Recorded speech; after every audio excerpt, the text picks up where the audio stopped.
You know this story because you've lived it. You stayed loyal to people who only stayed as long as it was convenient. You answered messages instantly, showed up when they called, listened to their problems at 3 in the morning. Then, when you finally needed something, they went silent. So no reply. They had every excuse in the world. Accept the truth, you were useful until you weren't. You watched less competent, less loyal, but more ruthless people get the promotion, win the relationship, control the room. You did the work. They played the game. And the world rewarded the game, not the work. This is the part nobody told you growing up. The world doesn't care if you break. It doesn't pay you for effort, purity of heart, or how much you meant well. It pays you for outcomes, leverage, and the ability to stay calm while everyone else is panicking, begging, or exploding. You were taught a naive rule. If I'm good to people, they'll be good to me.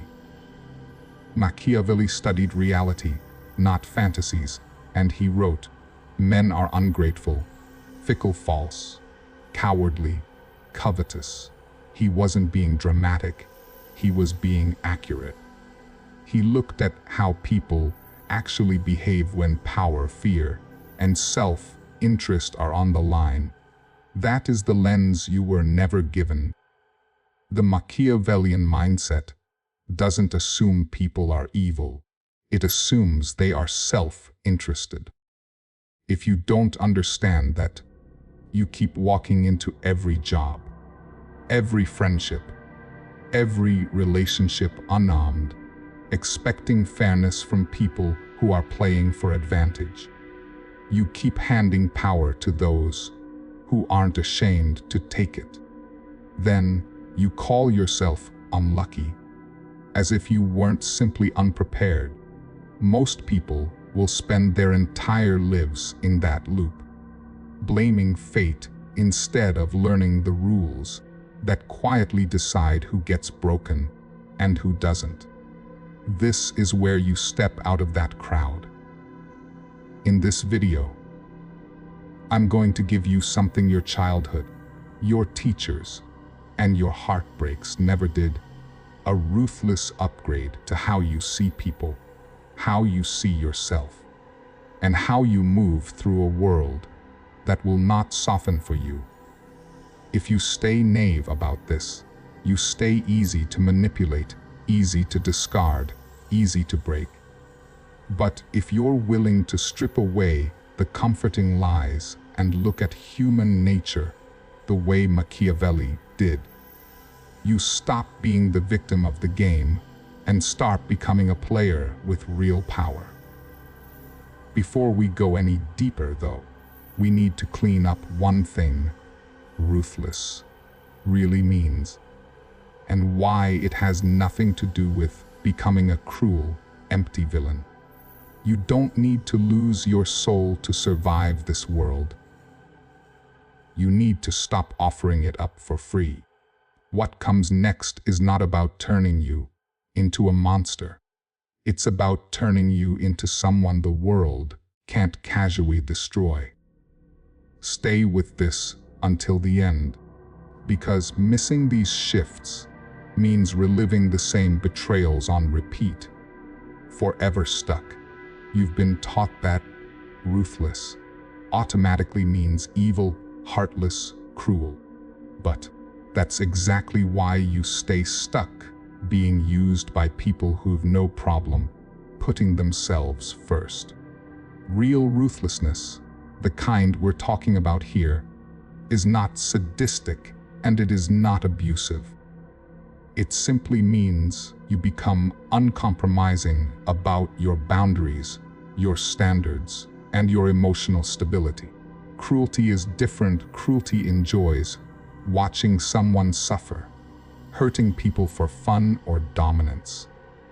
Ruthlessness is saying, I will not sacrifice my well-being being to other people's manipulation, guilt, or chaos ever again. Machiavelli wrote that a wise ruler chooses one necessary harsh act over 1,000 small cruelties. In your life, that means one clean cutoff instead of 10 more chances that drain you. You can still be kind, but your kindness becomes a choice, not a cage. You decide who gets your time, your trust, your energy, and who gets distance, silence, or a closed door. Everything in this video is about self-protection, clarity, and resilience, never about turning you into a bully who hunts for weaker targets. Without this ethical frame, most people make a fatal mistake.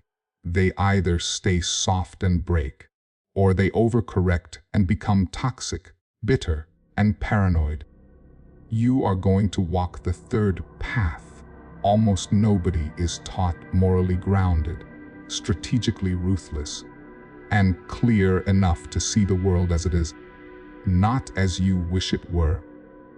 That shift matters because the first law we're about to get into only works if you stop feeling guilty for protecting yourself. You are not required to be endlessly available, endlessly forgiving, or endlessly patient with people who show you, over and over, that they do not value you. Ruthlessness, in its clean form, simply says, my peace, my focus, and my future are non-negotiable, even if that disappoints you. If that feels selfish right now, that's because you were trained to equate self-respect with wrongdoing and self-abandonment with virtue. We are going to dismantle that training step by step, starting with the coldest, most liberating skill of all, seeing people and yourself with ruthless clarity instead of wishful thinking. And once you accept that clarity is not cruelty, but the foundation of real protection, every decision you make from this point forward will feel cleaner, lighter, and far more in your control than anything you've experienced before. That begins now, with how you see. Ruthless clarity starts the moment you stop begging reality to be nicer than it is. It's the decision to stop lying to yourself about who people are just because the truth feels uncomfortable or lonely. Machiavelli judged people by what necessity forced them to do, not by what they claimed they believed. He cared about results, not ideals. Look at your own life through that lens. People act in their self-interest, including you. That doesn't make them demons. It just means good and bad are often less useful than 3 colder questions. What are their incentives? What do they fear? What do they want? Take the workplace example. There's a colleague who always smiles, asks how you're doing, even jokes with you. But in meetings, they undercut your ideas, talk over you, and position themselves as the real contributor. The knave version of you focuses on the friendliness and the small compliments. Ruthless clarity ignores the tone and studies the pattern. Words say, ally. Incentives say, competitor. Behavior says, threat. Or look at your relationships. Someone can tell you, I love you, 100 times, post about you, make you feel special for a moment, yet constantly disrespect your boundaries, dismiss your concerns, and make you feel guilty for needing basic respect. Knave you hangs on the affection, the potential, the highlights. Ruthless you steps back and asks, if I erased every word and only looked at behavior, what would this person be telling me? Affection in words, disregard in patterns, Reality misalignment. The rule is brutally simple: believe behavior, not speeches. Most people never do this. They cling to promises, apologies, and fantasies because reality would force them to change, to leave, to confront their own fear of being alone or starting over. That's why they keep getting blindsided in friendships, in work, in love. They weren't blindsided. They were willfully blind. Ruthless clarity is not about paranoia. It's about pattern recognition. It is an act of self-protection. When you stop judging people by how they make you feel in the moment and start judging them by the consistent trail of their actions, you stop being a pawn in games you didn't even know you were playing. You stop overvaluing potential and start respecting evidence. You stop handing chances to people who only get better at hurting you. And the moment you adopt this lens, you gain an advantage in every interaction, because almost nobody actually has the stomach to see others as they are. They'd rather keep the story than face the truth. You won't. From now on, your default is clarity, not fantasy. And here's the twist. This law doesn't just apply to other people. If you only turn this shot vision outward and stay soft and forgiving with yourself, the world won't have to work very hard to break you. The next step is taking this same ruthless clarity and turning it inward, so your own excuses and comforting lies stop being the first weapon used against you. If you don't harden yourself, life will do it for you, and it will not ask for your permission.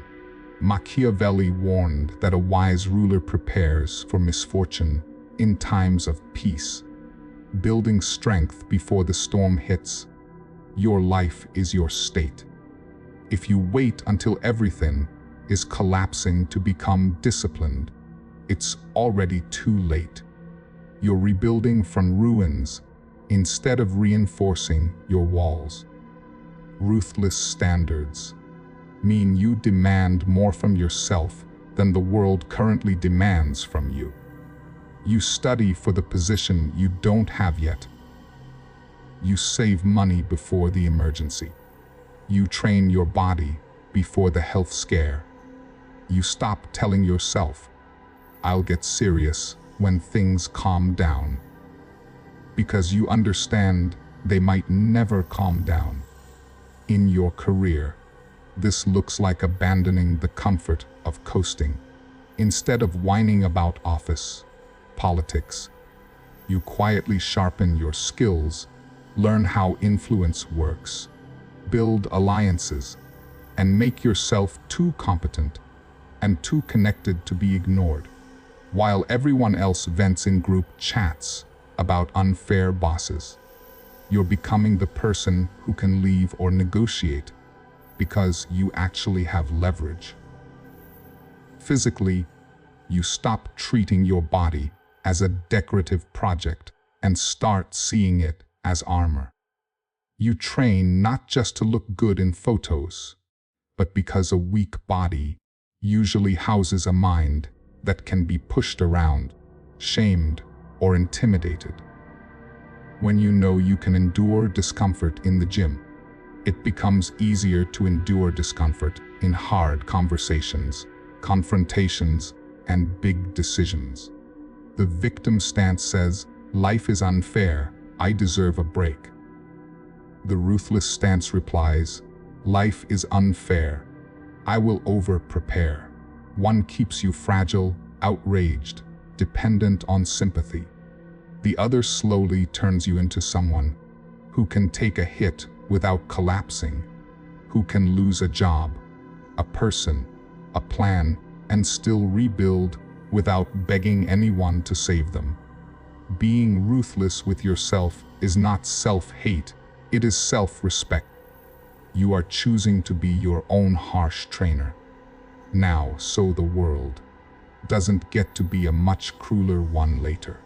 You hold yourself accountable for your reactions instead of hiding behind, "They made me feel this way." No, they triggered something. But your response is your responsibility. Most people only discover this after a crisis, a breakup that shatters them, a firing that wipes them out, a betrayal that exposes how unprepared they truly were. By the time they decide to toughen up, they've already lost money, trust, years. The ones who quietly practice ruthless standards early become almost untouchable, while others complain. They are preparing. And once your standards for yourself become higher than anything the world can throw at you, something shifts. You stop fearing every challenge, because you know you've already faced a harder version voluntarily. From here, the battlefield moves even deeper, inward into your emotions. Because no matter how skilled or prepared you are, if you can't control your own feelings, someone else will. The easiest people to manipulate are the ones who can't control their feelings. If someone can push a button in you, predict your reaction, they own you. Machiavelli wrote that a leader must learn to be not good when necessity demands it. In your life, that means you must be willing to act against your feelings when strategy requires it. Emotional ruthlessness doesn't mean you become numb. It means you feel everything, but you act based on strategy, not mood. Your anger, fear, jealousy, and desire become data, not commands. In an argument with your partner, the emotional version of you reacts instantly, raises your voice, throws out words you can't pull back, and then spends hours or days doing damage control. The ruthless version of you stays quiet longer, listens, notes what is actually being revealed about their character and the relationship, and waits until you are calm to decide what this really means. In the workplace, when someone disrespects you in front of others, emotional you snaps back, looks unprofessional, and gives them exactly what they wanted: proof that you unstable. Ruthless you lets them talk, registers every word, maintains composure, and uses their outburst later as leverage with the right people, at the right time. Two people, same insult, completely different outcomes. To build this, you adopt simple mental rules. One is the delay response rule. You do not answer serious messages, provocations, or ultimatums in the heat of emotion. You give it an hour, a night, a day. You let the chemical storm pass before you decide. Another is the observe from above mindset. When you feel triggered, you imagine stepping outside yourself for a second, watching your emotions like a third-party analyst watching a movie, asking, what is this reaction telling me about my wounds, my ego, my fears? Emotional control is not suppression. Suppression is pretending you don't feel. Control is choosing what you do with what you feel. You stop being an open nerve that anyone can touch and become an armored mind that chooses its responses. If you don't master this, someone else will master it for you. Advertisers will ride your impulses. Toxic partners will ride your insecurity. Manipulative bosses will ride your fear of conflict or your hunger for validation. But ruthlessly calm people are rare, and that rarity makes them powerful. They sit in rooms where everyone else is losing their composure, And because they can think, while others are drowning in emotion, they quietly steer outcomes. This is who you're becoming, not a robot, but a strategist of your own inner world. And once your emotions stop running the show, you're ready for the next step, taking that same cold control and using it to shape the outside world by enforcing ruthless boundaries so no one can drain you, derail you, or use your access against you again. A fortress doesn't apologize for its walls, and neither should you. Machiavelli warned that a prince must guard himself from flatterers and keep dangerous people at a distance. Power dies when anything and anyone can walk in whenever they feel like it. Your life is no different. Ruthless boundaries are the walls and gates that protect your energy, your time, your sanity. They are not about revenge, they are about control. They look like saying no without a 5-paragraph essay. They look like walking away from disrespect once it becomes a pattern, not after years of begging someone to change. They look like quietly reducing access instead of endlessly arguing, explaining, and justifying why you deserve basic decency. Think about the friend who only calls when they need something, when they're bored, lonely, or in crisis. Suddenly, you're their favorite person. When you need support, they vanish. Soft boundary you keeps picking up, keeps listening, keeps playing the unpaid therapist because you're scared to be rude, ruthless. Boundary, you become selectively available. You stop answering at midnight. You stop rearranging your plans.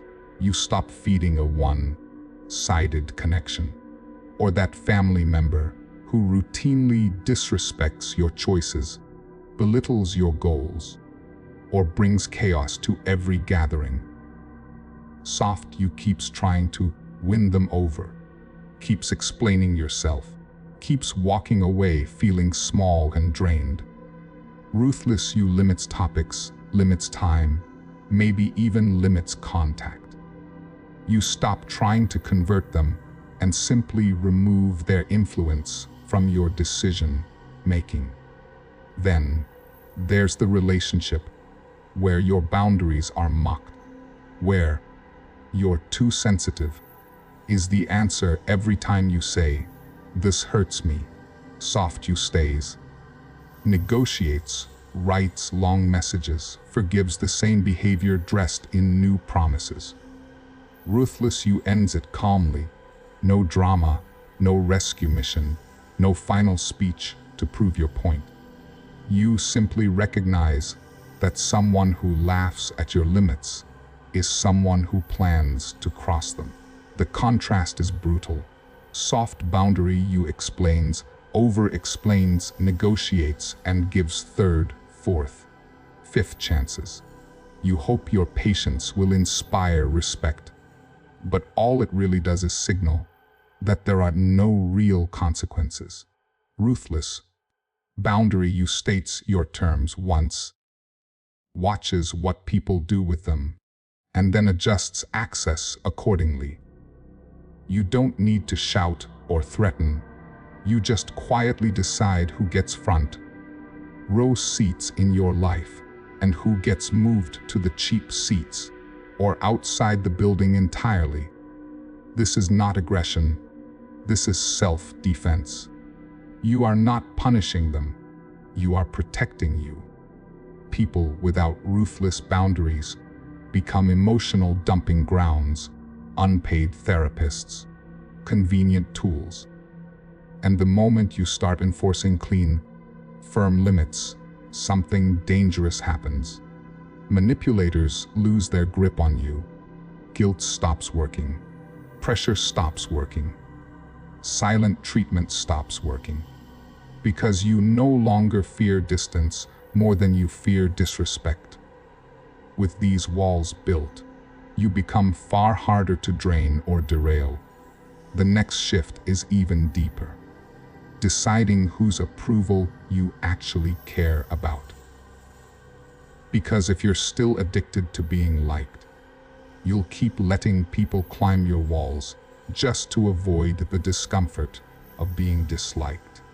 Your need to be liked is a remote control anybody can pick up and use against you. Compliments silence disapproval. Little hints that you've changed. If those things can steer your behavior, you're not living your life, you're performing in theirs. Machiavelli wrote, "It is much safer to be feared than loved, if you cannot be both."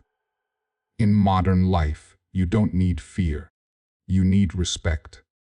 But the principle is the same when you are forced to choose. Being respected must matter more than being liked. Ruthless detachment from approval means you stop betraying your own values, standards, and plans just to avoid discomfort, conflict, or criticism. You stop walking away from conversations asking, "Did they like me?" and instead ask, "Did I act in alignment with my strategy? Did I respect myself?" At work, this looks like no longer volunteering for endless unpaid favors just to seem helpful or team-oriented, when those favors are quietly destroying your time, your energy, and your advancement. The approval-seeking version of you keeps saying yes, stays late, fixes everything, and then wonders why you are still overlooked. The ruthless version of you is still professional, still cooperative, but starts saying, "I'm at capacity," and lets other people carry their own weight, even if that means some colleagues think you're less nice. In dating, approval addiction makes you shape-shift. You change your opinions to match theirs. You hide your real preferences.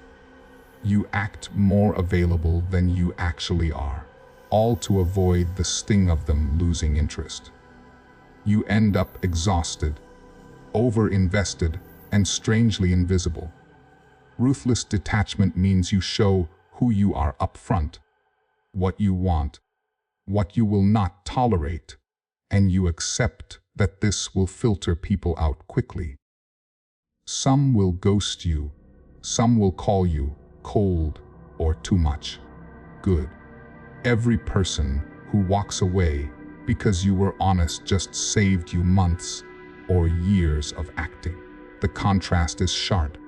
Approval seeker you overshares, overgives, over-apologizes. You lower your prices, your standards, your expectations just to keep the peace. And you end up resented, not respected.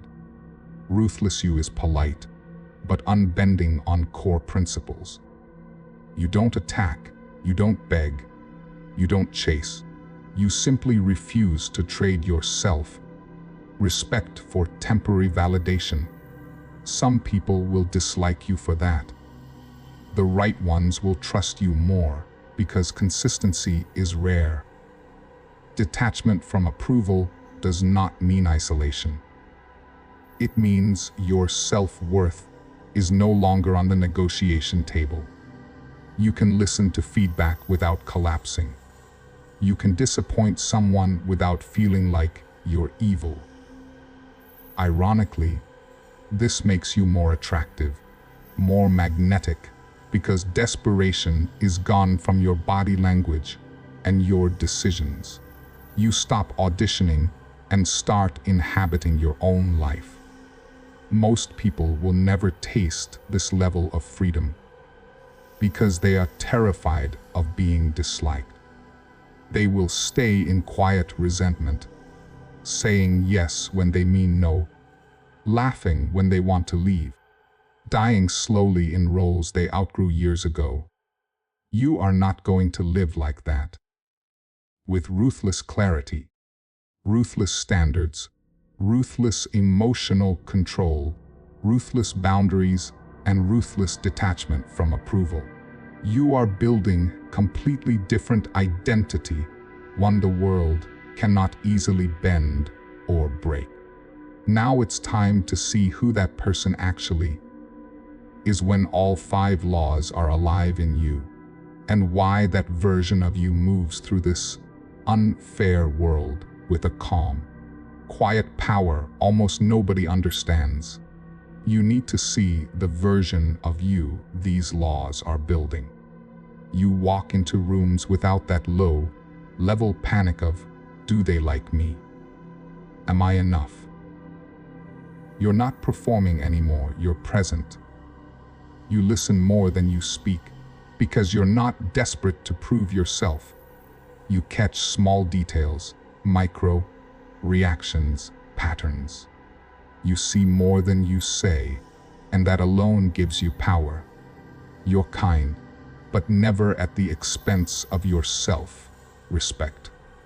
You can be generous without becoming a doormat, understanding without becoming a dumping ground.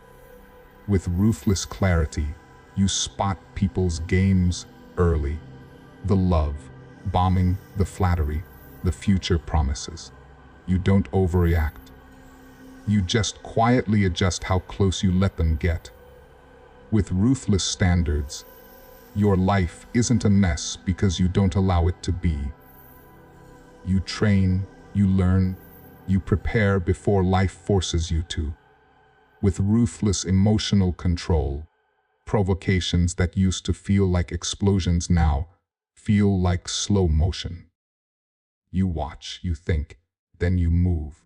With ruthless boundaries, your access is earned, not assumed. People don't just get to walk in and rearrange your priorities because they feel like it. With ruthless detachment from approval, you sleep better because you're no longer acting as a character in someone else's script. You finally live as yourself. Ruthless, in this final form, doesn't mean cold or cruel. It means you refuse to let the world break you by keeping you soft in the places you most need to be strong. Most people will never step into this identity. They'll stay good, nice, and quietly broken, repeating the same lessons until they die. If you ever taste this calm, quiet ruthlessness, you'll never want to go back to begging, over-explaining, or performing. From here, it's about proof to yourself, not to anyone else. The next step is simple but not easy. Turning this vision into daily choices, one concrete challenge at a time. Those who understand human nature and prepare themselves quietly rule their own life. Those who refuse stay ruled by moods, by people, by circumstances they never truly chose themselves. For the next 7 days, I want you to stop just listening and start training. Pick one of the 5 dark laws and apply it ruthlessly. Maybe it's one non-negotiable boundary you will enforce this week. Maybe it's delaying your emotional reaction for 24 hours before you respond. Each night, ask yourself, where did I choose strategy over softness today? Write it down or sit with it in silence. This is how a new identity is built, one decision, repeated, until it becomes who you are. Use this power as armor, not as a weapon.